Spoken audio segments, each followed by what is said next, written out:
दिल्ली के प्रगति मैदान इलाके में एक 1.3 किलोमीटर लंबा अंडरपास बना हुआ है। G20 सम्मेलन से पहले से तैयार किया गया था। प्रोजेक्ट की लागत 777 करोड़ रुपए थी। आप सेंट्रल दिल्ली घूमें तो गाहे बगाहे इस अंडरपास से गुजरते ही हैं। कहा जा रहा है टनल यात्रियों के जीवन के लिए खतरा बन चुका है। वजह रिसाव, सीमेंट, कंक्रीट में दरारें और जल निकासी की खराब व्यवस्था। PWD को जानकारी मिली है कि डिज़ाइन में भी गड़बड़ी है। ऑडिट किया तो पता चला कि टनल को रिपेयर ही नहीं किया जा सकता, माने पिछला पूरा निवेश बर्बाद।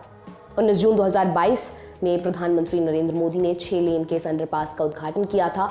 मकसद ये कि सेंट्रल, साउथ ईस्ट और नई दिल्ली के बीच निर्बाध कनेक्टिविटी हो जाए। शहर के व्यस्त रास्तों, भैरव मार्ग, रिंग रोड और मथुरा रोड को सिग्नल फ्री बनाया जाए। मगर अब टनल ऐसी स्थिति में है कि कभी भी बैठ सकती है और वहां भी अबाध यातायात जारी है। सुरंग का निर्माण और गुणवत्ता लोक निर्माण विभाग की जांच के दायरे में है।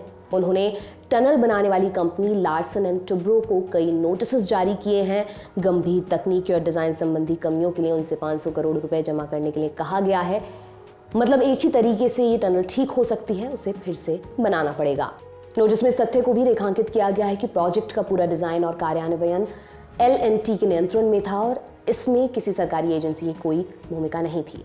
जवाब में L&T के प्रवक्ता ने कहा, PWD दिल्ली हमारे एक सम्मानित ग्राहक हैं और हम उनके साथ लंबे समय से काम कर रहे हैं। हालांकि L&T ने PWD दिल्ली के खिलाफ 500 करोड़ रुपए का जवाबी दावा यानी कि काउंटर क्लेम किया है।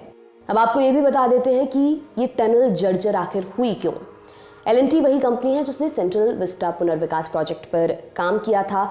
जब ये टनल बनी थी तब खूब हेडलाइंस चली थी। रिकॉर्ड टाइम में बनकर तैयार हुई टनल। खबरें ये भी चली थी कि पिछले साल टनल में जल भराव हुआ और इसके चलते सुरंग 1 महीने से अधिक समय तक बंद रही थी।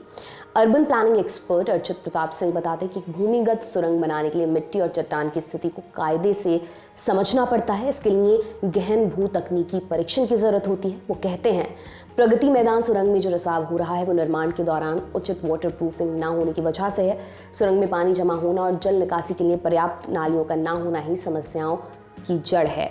विशेषज्ञ मानते हैं कि किसी भी अगले कदम से पहले एक उचित मल्टी टीम सुरक्षा ऑडिट की जरूरत है। आप इस पर क्या सोचते हैं, हमें कमेंट बॉक्स में जरूर बताएं। तमाम जानकारी आपके लिए इकट्ठा की थी हमारे साथी सोम ने। मेरा नाम दिव्यांशी सुमराव है। आप देखते रहिए दी लल्लन टॉप। बहुत बहुत शुक्रिया। सिर्फ 59 रुपए महीने में पाइए YouTube पर LT प्रीमियम। किसी भी प्लेटफॉर्म से 3 दिन पहले देखिए हमारे प्रीमियम प्रोग्राम जैसे guest in the news room, किताब वाला आदि। इसके अलावा बहुत कुछ। सब्सक्राइब करने के लिए लल्लन टॉप के YouTube चैनल पर जाकर क्लिक करें ज्वाइन बटन।